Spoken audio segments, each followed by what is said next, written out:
गुरु महाराज की। बोलो साचे बोलो श्री नंगली निवासी। बोलो श्री सतगुरु दयाल जी महाराज की जय। तीन लोक नौ खंड में गुरु से बड़ा न कोई, करता कर न कर सके, गुरु करे सो होए। दुनिया में बिन आपके कौन है सच्चा मीत, ऐसी कृपा कीजिए मेरी बड़े रात दिन प्रीत, ऐसी कृपा कीजिए मेरी बड़े रात दिन प्रीत। बोलो श्री गुरु महाराज की जय। बोलो साचे दरबार की जय। बोलो श्री नंगली निवासी भगवान की जय।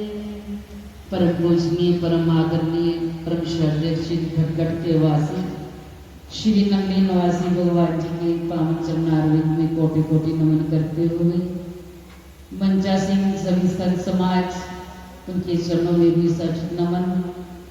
गुरु चरणों में आए हुए उपस्थित गुरु महाराज जी की प्यारी साध संगत, आज हम सब श्री सतगुरुदेव भगवान की यादों को लेकर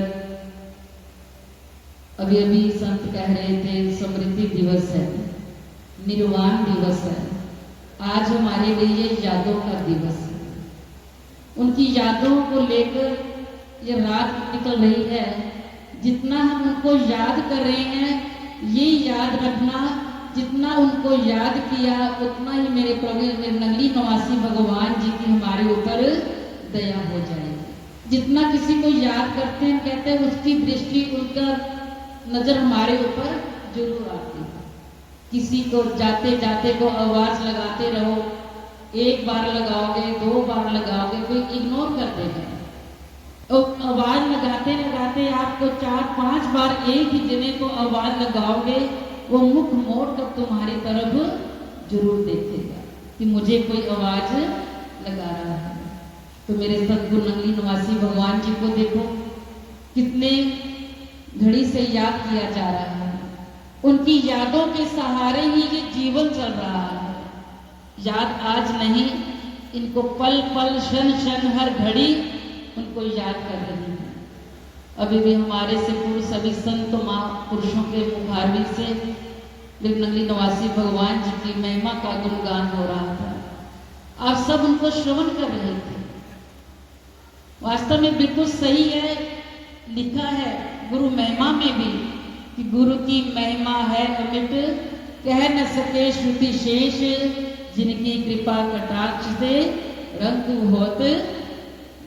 सभी कहते हैं, सभी बोलते हैं, लेकिन कहते हैं गुरु की महिमा मुख से गाई ना जाए। अगर गुरु की कृपा हो जाए जहां आकर गूंगा भी बोल कर जाए। जो गूंगा होता है वो भी बोल कर जाता है। ये बिल्कुल सच्चाई और घटना है। ये लुधियाना से एक परिवार है, उसके 3 बेटे और 2 बेटी हैं। जो उसका तीसरा बेटा था वो गूंगा था, वो बोल नहीं पा रहा था। उसने डॉक्टर से सारा इलाज करवाया। डॉक्टर ने कहा भी आप ये दवा खाते चले जाओ, कुछ साल जब बीत जाएंगे तो बेटा बोलना शुरू हो जाएगा। बेटे की उम्र 8 साल तक हो गई। कहते बच्चा बोलता नहीं तो माँ डॉक्टर के पास ले जाती है, 3 साल तक इंतजार करती है, 5 साल तक इंतजार करती है। कहती किसी ने मुझे कहा नानके जाकर बादाम खिला दो, ये खिला दो, वो खिला दो, किसी पक्षी का जूठा खिला दो। करते ना घर में कोई ना कुछ हो तो सब कुछ कर लिया भाई जी, कुछ नहीं हो रहा। तो पूज्य बड़े भाई जी ने मुखारविंद से कहा कि अगर आप कुछ लेनी है और जो आप पर दवा काम नहीं करती ना, मेरे सदगुरुदेव भगवान की दुआ काम करेगी। भगवान जी के चरणों में पूर्णमासी शुरू कर दो। पूछा कितनी पूर्णमासी करनी है, तो पूज्य बड़े भाई जी के मुखारविंद से निकला, मेरे सदगुरु की जब कृपा हो जाएगी तो छोड़ देना, छोड़ना नहीं, यानी कि तुमने जाना ही है, उनके चरणों में जाओगे तो तुम्हें कुछ ना कुछ जरूर मिलेगा। सदगुरु तेरी जोत से वो नूर मिलता है, तेरे दर पर आने वाले को कुछ ना कुछ बोलो मिलता है ना, मिला भी है, मिल रहा भी है। कोई भी ऐसा जीव भगत प्राणी नहीं जो उनकी चौखट पर जो आ गया वो खाली चला गया है। अगर उसकी चौखट पर कदम रख दिया है तो समझो मेरे सदगुरु की कृपा, उनकी दृष्टि हमारे ऊपर हो गई है। तो गुरुमुख प्रेमी, उस परिवार ने बच्चों समेत इतने उनके पास समर्था नहीं थी कि वो पूरे परिवार का खर्चा कर आ सकते थे। फिर भी ना जाने कैसे मन में उन्होंने ये भाव रखा कि हुक्म हुआ है हमें महाराज जी का, संतों का, तो हमें भी मानना चाहिए। हुक्म होने के अनुसार वो नंगली निवासी भगवान जी के पावन चरणों में आते रहे हर पूर्णमासी पर। जब पूर्णमासी पर आते रहे, जब 5 पूर्णमासी पूरी हो गई, छठी में उन्होंने आश्रम पर आकर पूछा कि भाई जी 5 पूर्णमासी हो गई है तो मुकाब छठी भी कर लो, कोई बात नहीं। कहते 5 पूरी करने के बाद छठी पर भोग डालते हैं, उनका प्रसाद ले जाओ, जो आपकी इच्छा हो। वो दरबार में किसी ने उनको बोल दिया था कि अगर छठी पर भोग डालना होता है तो कुछ ना कुछ गुरु महाराज जी को अर्पण करना होता है। तो माँ के पास इतना कुछ नहीं था, वो अपने घर से थोड़ा सा प्रसाद लिया, कुछ वस्त्र लिया, किसी ने कहा चीनी का भरपूर लोटा लेकर आना, किसी ने कुछ कहा, जिसने जैसा जैसा किसी ने कहा उसने वैसा सारा सामान एकत्रित किया और गुरु महाराज चरणों में रखने के लिए आ गई। और नारे से कहा कि महाराज जी मेरी पूर्णमासी पूरी हो गई, 5 हो गई थी, छठी पर उद्यापन करने के लिए आई। कहने लगी महाराज जी मेरी पूर्णमासी पूरी हो गई, कृपा कर दो, जिस कारण के लिए मैंने पूर्णमासी की है। गुरु महाराज सुन रहे थे, उसी वक्त ना जाने किसी संत महापुरुष वहां पर महापुरुष बैठे थे, उन्होंने माइक पकड़कर कहा सभी संगत को जयकारे लगाने के लिए कि बोलो श्री नंगली निवासी भगवान की। जैसे वो बुला रहे थे, जो बच्चा गूंगा था, बोल नहीं रहा था, माँ ने कहा बेटा हाथ खड़ा कर दे, बेटे को कहा हाथ खड़ा कर दे। वो बेटे ने हाथ को खड़ा क्या किया, उसने मुख से ही बोल दिया जय जय जय जय जय। बोला भी केवल जय जय बोल दिया, तो महात्मा जी ने माइक में बोलना बंद कर दिया। वो बेटा कहता है जय जय जय जय जय जय, जो माँ भी नहीं बोल पा रहा था। मेरी नंगली निवासी भगवान जी की इतनी कृपा है, जो उनके चरणों में तन से मन से धन से समर्पित भाव रखकर आता है, मेरे सदगुरु उसकी कृपा, उसकी झोलियां जरूर भरते हैं।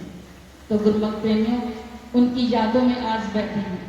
ऐसे महापुरुषों का संसार में आना, हम जैसे कलयुगी पापों जीवों का उद्धार करने आते हैं, उनको किसी भी चीज की जरूरत नहीं है। वो तुमसे धन दौलत नहीं मांगते, वो तुमसे कोई वस्तु नहीं मांगते, वो तो केवल तुमसे तुम्हारा भाव और प्यार मांगते हैं। जितना तुम्हारा जैसा भाव होगा वैसा तुम्हें सद्गुरु की कृपा और दया मिल जाएगी। तो समय हो चुका है, तो प्रभु के चरणों में एक यही एक प्रार्थना है, अरदास है एक भजन के लिए। आते हैं जग में महापुरुष, डूबे हुए जीव तराने, भव सागर पार लगाने, भव सागर पार लगाने। आते हैं जग में महापुरुष, डूबे हुए जीव तराने, भव सागर पार लगाने।